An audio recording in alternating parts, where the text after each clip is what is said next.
Today on The State of Us, does social media harm teens? Proving it is hard.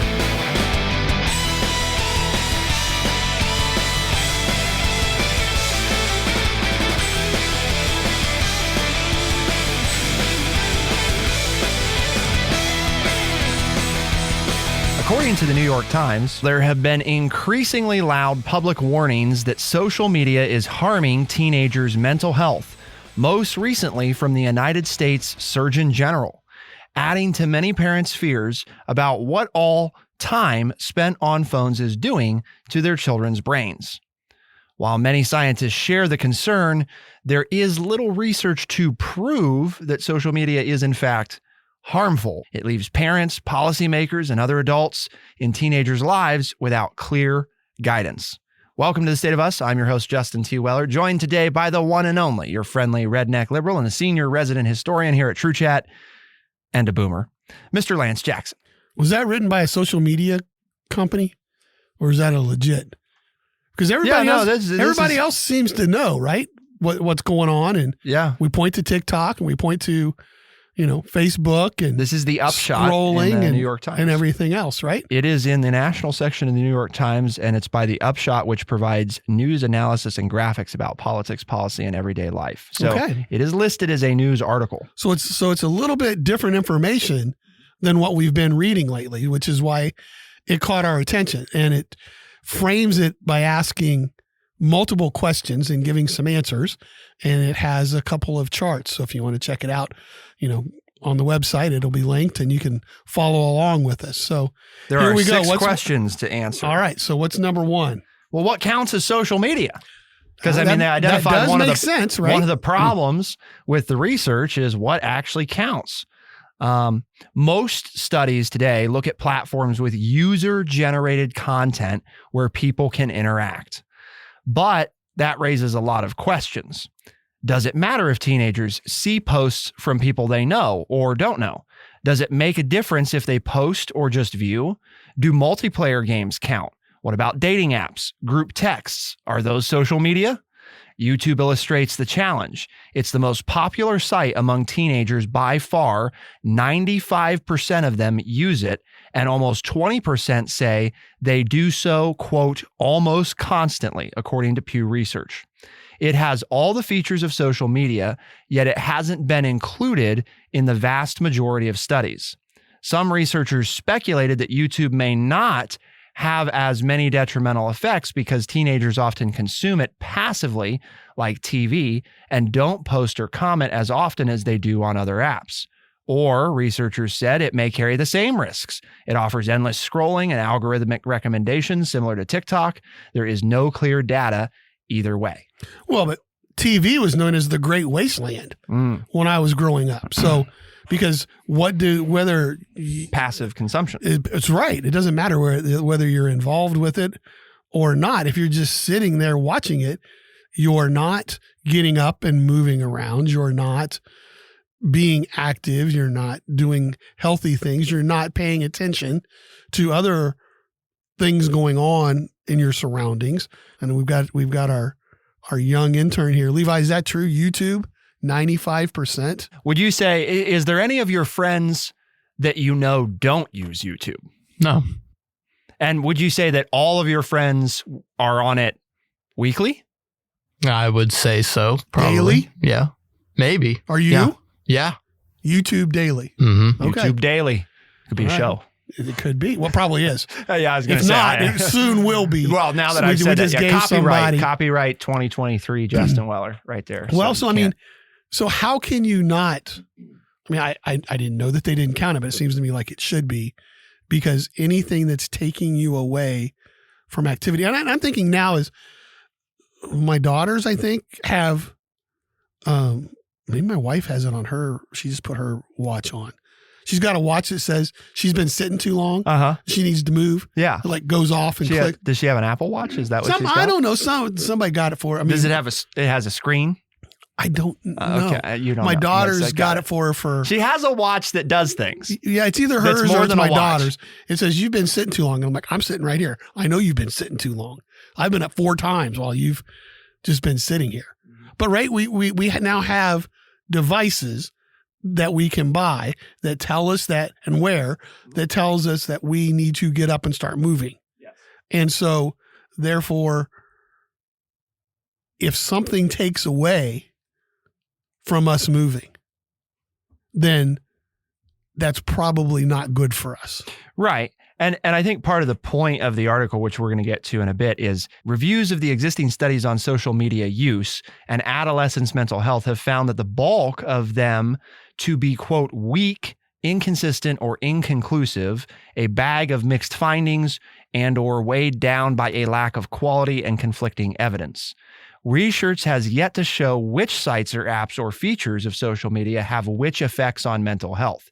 Quote, we don't have enough evidence to tell parents to get rid of a particular app or cut it off after a particular number of hours, said Sophia Bradley, a psychologist and director of the Teen and Young Adult Lab at the University of Pittsburgh. It's also very hard to prove that social media causes poor mental health versus it being correlated with it. Most studies measure time spent on social media and mental health symptoms, and many, though not all, have found a correlation. But other researchers say that measuring time spent isn't enough. In these studies, it's unclear if the time on social media is the problem or if it's time away from other things like exercising or sleeping. And the studies obscure, for instance, if someone is spending hours on screens to escape mental duress or to seek support from friends, two very distinct uses. That seems like you're splitting hairs there to me. If it's causing something, if something is happening, you're doing X and something is happening that X is keeping you from doing, I understand you can argue the assumption bit there, but that would seem to me like X is a problem. Well, part of the issue, I think, all goes back to that first question of we do not have a official definition anywhere of what qualifies as social media. So when you say, is social media harmful to teens? How are we defining social media? Because, for example, there are, newer applications out there, some of them online counseling applications that provide support groups for individuals struggling with certain mental health conditions and connect them to professionals in the field where you may not have access to them locally. By the definition, like this first definition that we looked at, we're going to say that social media is a platform with user-generated content where people can interact. Well, we just qualified that healthcare app as a social media. So now, is social media harmful to teens? Well, yes, no, I don't know. It depends on the app, because are you going to say that the healthcare app, right, which technically by this broad definition of social media does meet that definition? If you spend 12 hours a day on it, yes, well, it's harmful. And that goes back to, I think the point is the studies have only looked at time spent versus time spent with what, on what, and I think it is a parsing because people don't want to just say, yeah, the easy thing would be when there's a correlation, you could say, well, you cut off half of the correlation and you fix a big part of it that way. I mean, if you just remove the phone or access to any digital space entirely, you are removing the ability for there to become a correlation. Doesn't mean that the mental health stuff will go away because we don't know that some of it's caused by social media versus it being caused by something else and exacerbated by social media. But it whatever portion is being contributed to by social media will be gone. Right. I mean, if I binge Gunsmoke and Rawhide for 12 hours a day, and that's not good for me. That's bad for you. And it's bad for my mental self and my physical self and everything. So I think there's some more definitive things like that. Anytime an activity prevents you from taking care of yourself, that activity is not good for you. I think what researchers are doing a poor job of articulating is what they want to find out is why or what about social media is preventing you from doing those things. What apps are the ones that you can't pull away from, and why can't you pull away from them? Why is it harder, right? Because if you segregated it out and it wasn't just social media broadly, that healthcare app, you might totally separate out and say, well, that's not, if we include that in this study, that's going to totally throw off what we learn about Facebook, for example, because these are not one-for-one, comparisons. But if you go to an influencer who's going to talk to you about how to deal with anxiety, that would count. Well, and that's the, and that's part of, that's exactly what the article is pointing out. That's what you need to define, right? We need to define, put some parameters on it. Okay. We're trying to say, I think the thing that's coming that we're learning here is we're trying to throw this blanket statement out there and say social media is bad, right? It's not undifferent than what people said when TV came around. TV is bad. TV is bad. It was known as the vast wasteland. I remember that in the 60s. Is TV bad if I watch 60 seconds a week? You'd probably be hard-pressed to find anybody that would honestly claim, or any professional that would say that if you watch 60 seconds of TV a week, that you're going to be harmed by it. No. Now, if you watch 60 hours of TV a week, you're probably going to find the vast majority of health professionals that would say, yeah, that's going to be harmful. So I think part of the issue too is there's such a variety. Social media encompasses, YouTube, TikTok, Twitter, Facebook, Instagram, and those 5 platforms that I mentioned are all very different from one another in terms of how content is delivered and what you get access to and what it looks like and who's on there. And I mean, Levi'd probably be the first to tell you that almost nobody his age is on Facebook, So if we study Facebook's effect on Gen Z, that's probably not going to be very accurate for us learning much about how teenagers are impacted by social media holistically. So, what else does the research show, though? What does the research tell us for sure? Keep it here on The State of Us. We'll be right back.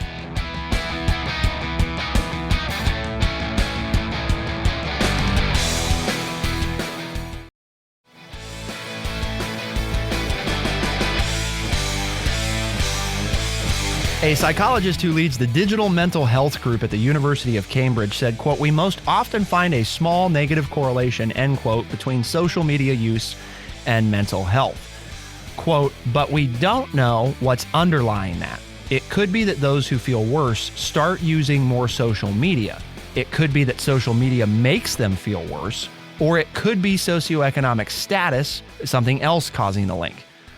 End quote. Overall, research finds that social media is not inherently beneficial or harmful, and its effects depend on individuals and what they see. And I wrote this down before we started the show because the article doesn't say this, but I think this is absolutely true. One of the reasons we have a hard time studying it, we alluded to this in the first segment, is what we're studying is adaptive, and there's secretive algorithms that make studying it very difficult.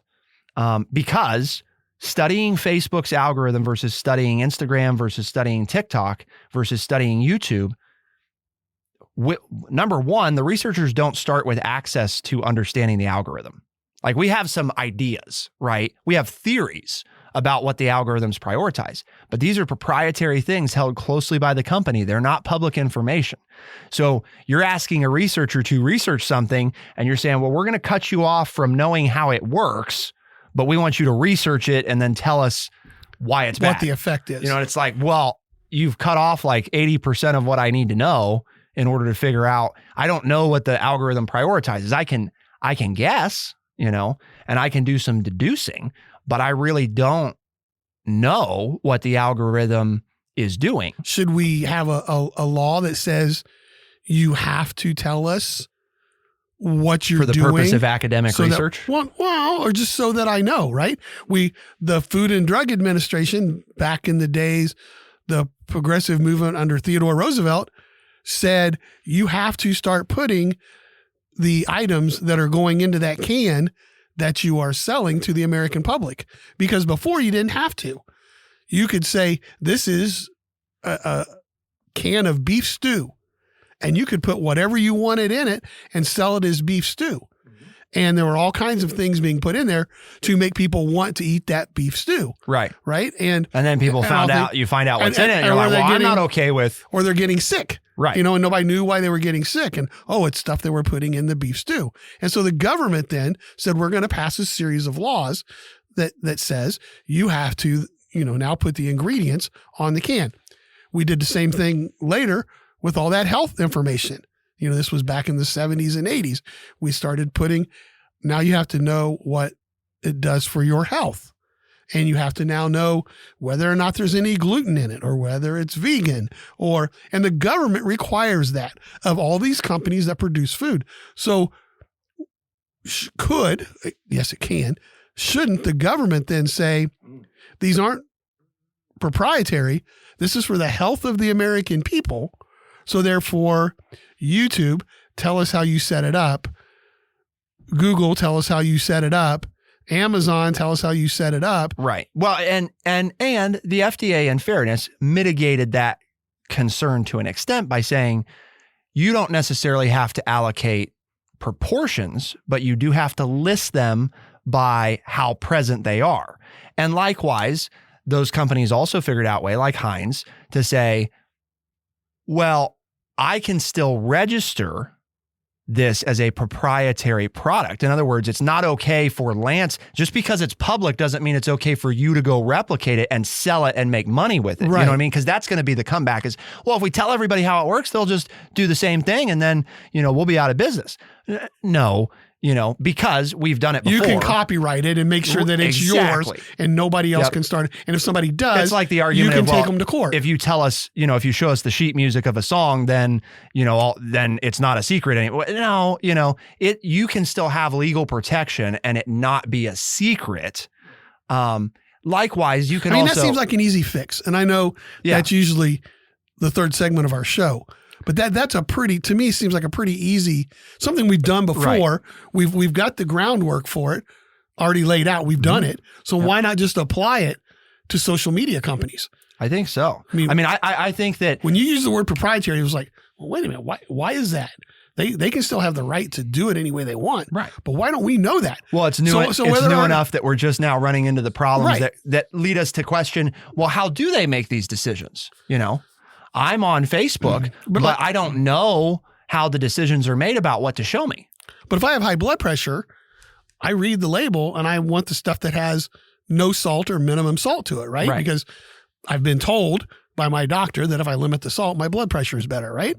Well, if we're told that this algorithm, if I watch it for 3 hours a day, does this to me, well, then maybe I'll make a decision not to. But right now, that's not in existence. That's not there. Well, and that's even a step further of like, once we know what the algorithms do, it will be easier to study certain correlations, and say for sure the algorithm causes this or this causes the algorithm to react a certain way. And it would seem like if you're the social media companies, whatever they are, you would want that because then you could prove that yours is safe. Right now, you've got people who are attacking you, and you saying have it's unsafe. Legislatures, and you just have to blanket say, "Well, no, it's not." Right. So why not be open and say, pass a law that makes us do the same thing that the food industry has to do, and then see ours is safe, theirs is bad. You would actually get more. I don't know. That just seems, and it just came on top of my head there. I don't know if that makes sense or not, but it just seems like it's an easy fix there. I think the easy part of the fix, right, would be to say. But now we got to get all the boomer politicians to understand it. And that's why I did it that way, right? Because they understand Theodore Roosevelt and the FDA and the ingredient list. They've participated in that, So why not just apply that to social media companies? Yep. And make it a legal requirement. And the other thing is you could also only, require it. We talked about this with companies that would be obligated, if we change the federal law, right, to say that companies are liable for what's on their platform, they're liable for policing it. Maybe they're not immediately liable for it taking place, but they have a window in which they're liable to have to take it down. We said with that one of the keys would be that shouldn't be applied, for example, to little tiny companies that don't have a public sphere of influence. If you're Facebook and you have 1 billion users, that's not the same as Lance going and starting a website and he has 20 people on it, right? And it's the same thing. In fairness with food, it's the same thing as well. When you make certain like home-baked goods and you distribute on a small scale and you can't affect many people, your labeling requirements, what type of inspections you go through, all of those things are substantially reduced if you're not doing it at a level that can affect the public Mass at production. large. Exactly. Right. Exactly. Well, if I'm an adult, a parent in charge of protecting the young people in my care, I want to know this stuff. Yeah. I read the labels of my food before I serve them lunch or dinner, right?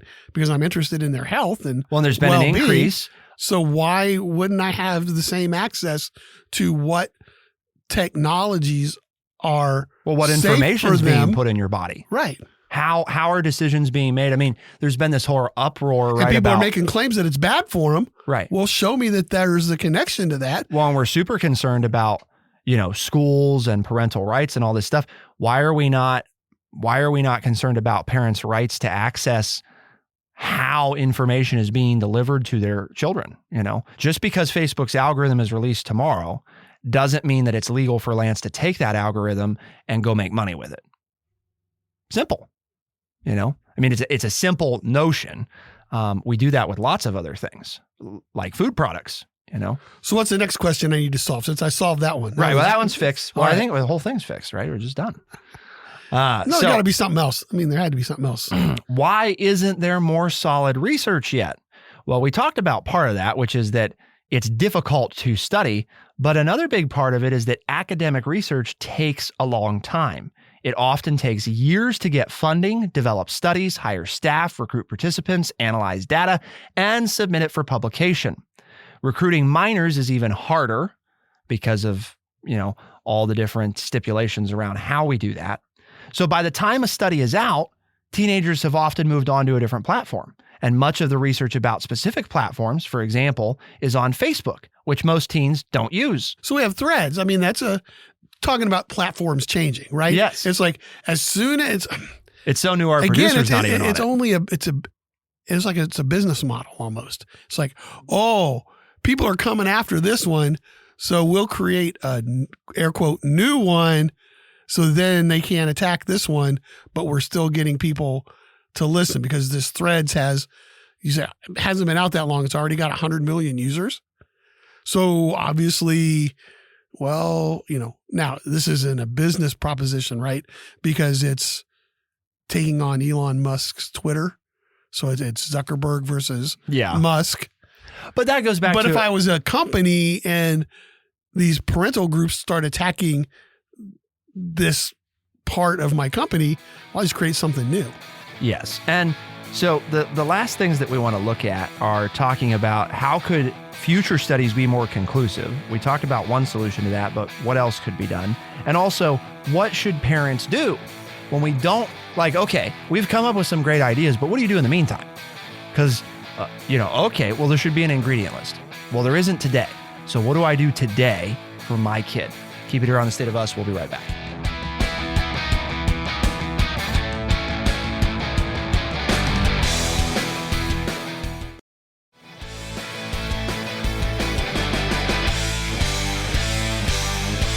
Experts say they would like to see research that examines specific types of social media content and things like how social media use in adolescence affects people in adulthood.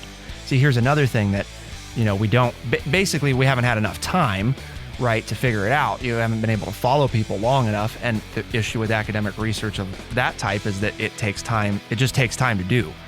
Not because it's inefficient, but because you're trying to study the effects of people over time using it. For example, we don't have any studies yet that provide conclusive information about what if I raise somebody up until the age of 17 with zero access to social media, or I raise somebody up until 17 with access to social media. And what if they start at 12 versus 15 versus 16 versus 8 versus... Right. We don't know. We don't hasn't know. Been around long enough for us to do that. To do the extended studies. So some of those things are just, we have to have more time. One thing I wrote down is pooling resources, right? One of the frustrations with academic research is that it takes a lot of time and energy just to organize it, not even to do it, which can take time. And the point's well taken that some of these things change and come out so fast and teens are onto them and they've not been studied. They haven't been studied. So how we don't have any way of knowing. There is the thought too of, for example, we go back to food, what we put in our bodies. We decided, that it matters quite a bit and that you can't put food on the market until the FDA has cleared it, and confirmed that your ingredient list and your caloric counts, goes through rigorous testing. Right. To confirm to confirm that what you're telling people about it is in fact true. Mm-hmm. What I wrote down in the way of pooling resources is I don't like the idea of taking away independent academic research, because I don't think that that's necessarily the answer.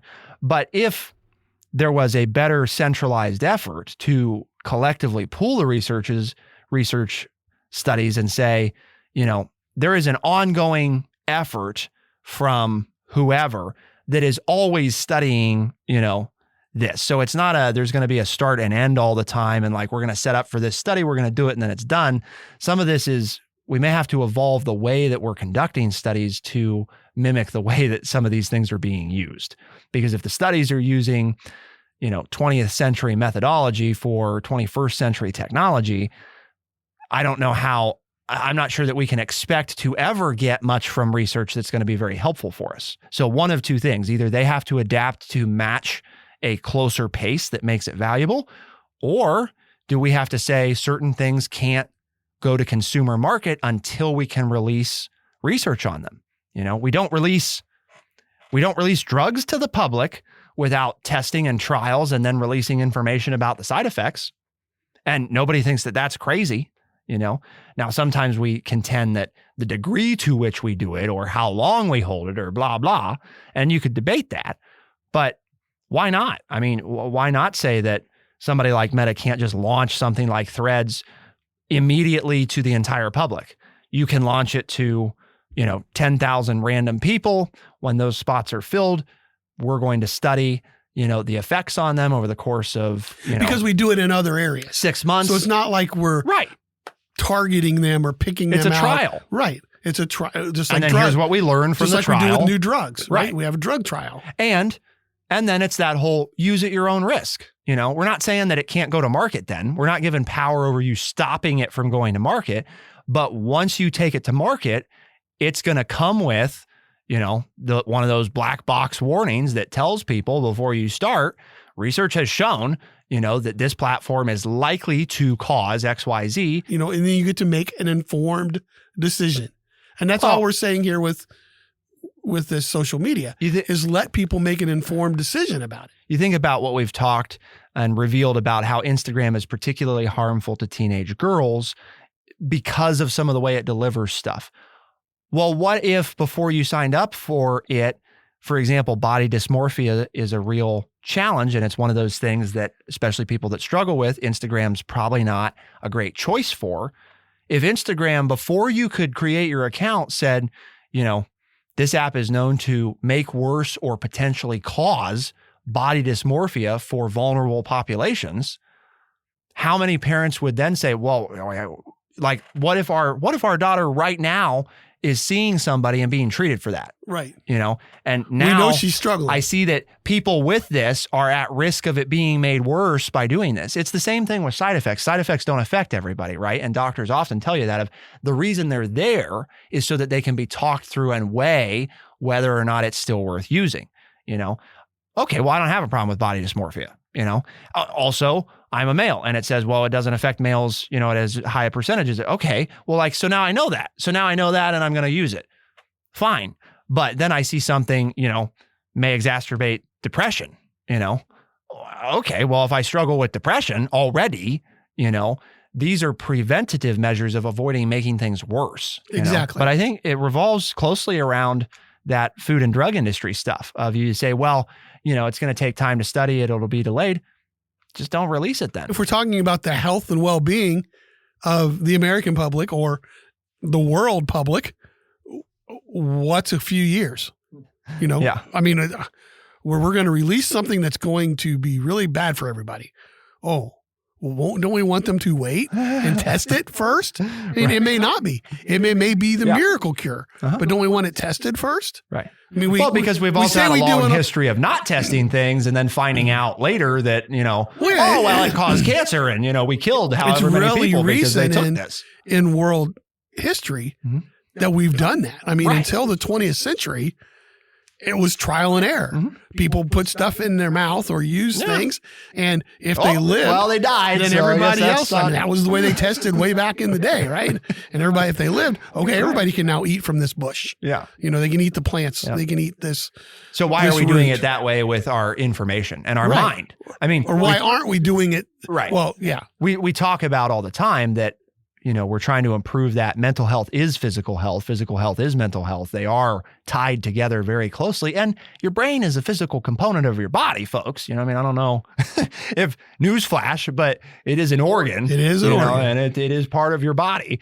So to say that it's not as important as anything else, I don't understand. But we're getting better at that, right? And we're starting to recognize that. So then why would we question putting things into us that have an effect on our physical state that may produce physical side effects? We even have stuff for mental side effects. I mean, we do that for medication, right? Like, this medication may make you suicidal. And if you feel that way, you probably shouldn't use this medication. Right. What? So, but we're not going to do that and we do that with food. Hey, you're allergic to this food. Don't take that because it's going to make you real sick.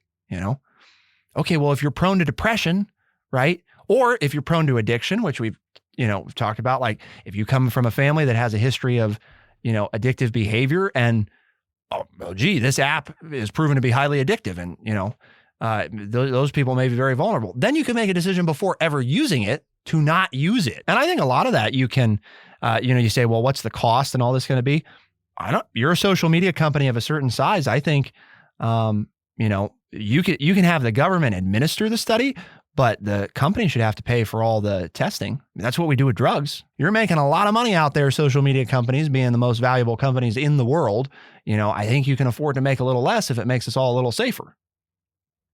And then people should have more confidence in using your product. And I know one of the pushbacks is going to be, well, then do you have to do that for every new feature and every new...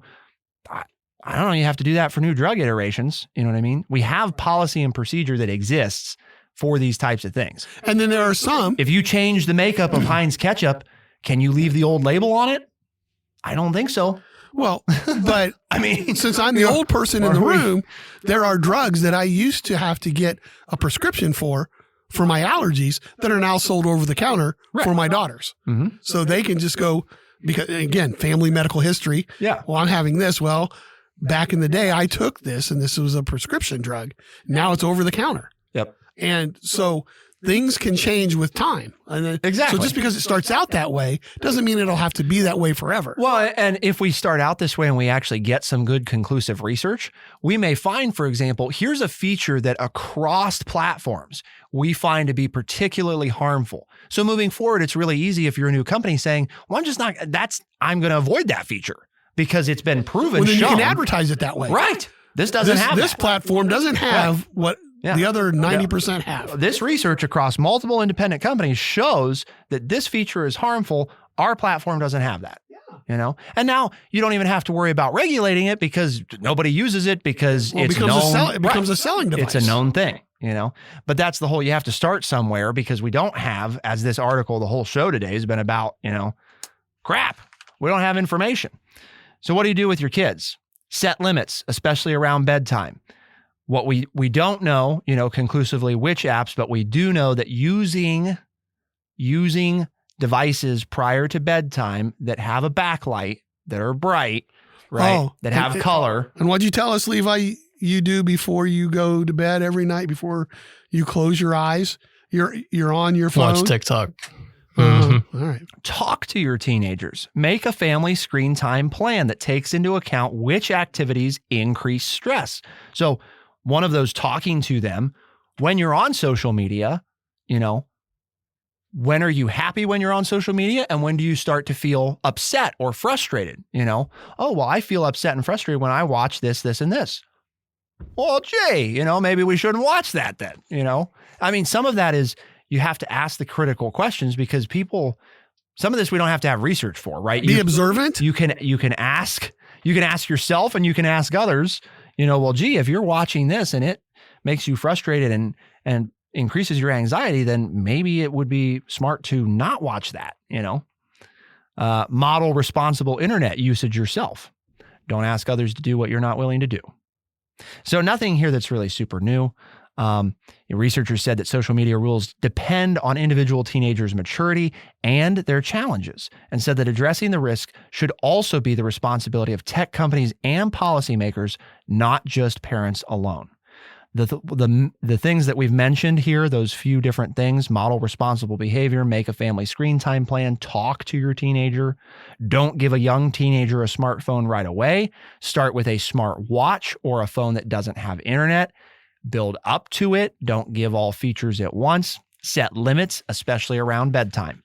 Things that, again, these all center around things that we know are going to have, they're not going to have negative effects. Right? Maybe they won't have positive effects, but they're definitely not going to hurt anything. And some of these, like, for example, use around bed, while we haven't studied particular apps, we have studied phone use across the board, adults, kids alike. If you're on your phone right before you go to bed, you will not sleep as well on average as somebody who is not, who is off of it 30 to 60 minutes prior to falling asleep. We know that. We know that. So that's a simple one. You don't have to, the social media thing is irrelevant because it really doesn't matter. I mean, they've talked about it. It really doesn't matter what you're doing. The light that you're receiving, the activity from the device is the problem itself, So some activities are worse than others, but it's bad altogether. Backlit, bright screens are bad. If you're trying to go to sleep, you won't sleep as well on average. Why we do the show today, Lance? Well, because True Chat has a mission, and that mission is to educate people by providing honest, open, and respectful conversations. Hopefully you've enjoyed today's show. You share it with others, and they say they want to listen. Tell them they can find us on Spotify, Overcast, Stitcher, Apple Podcast, and everywhere podcasts are found. If we have any young listeners, this just occurred to me, Lance, who are thinking about, well, I fall asleep, for example, on a video call with, my significant other. Because we actually have, and I'm not referring to our producer here elusively, I am actually thinking of somebody else, a different student that told me, well, that is usually how they fall asleep. They do a video call and they fall asleep on the call with, their boyfriend or girlfriend. Why not just a phone call? Why not just a phone call? You don't need to see them. And seeing them is the damaging portion of what's taking place. You want to fall asleep on the phone? You can do that. Right. But on the phone, not looking at your phone. Fair enough. I'm pretty sure they still have earpieces, and you can, I don't know, Levi. I know that the old people are in the room here and you're on the other side of the glass, but I'm pretty sure you can still hold a phone up to your ear. In fact, I think you got some fancy earbuds and you can just put that in and set the phone over on the table and not even have it in your hand. So you could fall asleep that way. If, it's, well, I don't want to give up X, Y, or Z. Well, don't have to. Find a way. Yep. There are ways, it can be done. We do have the technology capability to still do certain things like that. So every time that you think, well, it's going to prevent me from doing this, ask yourself if there's another way it can be done. Find a solution. Find a solution. The State of Us releases new episodes Tuesdays and Thursdays. First thing is a podcast. Those same episodes heard on the weekends on AM and FM radio stations across the United States, parts of Canada. For The State of Us, I'm Justin T. Weller. I'm Lance Jackson. Special thanks to associate recording producer Levi LaForge, and thanks to Bradley Butch, senior producer for The State of Us. And of course, our audience. Thank you for tuning in. We'll see you next time. Be the change.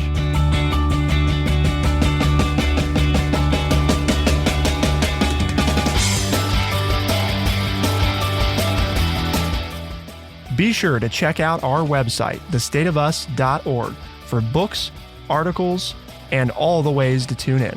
thestateofus.org.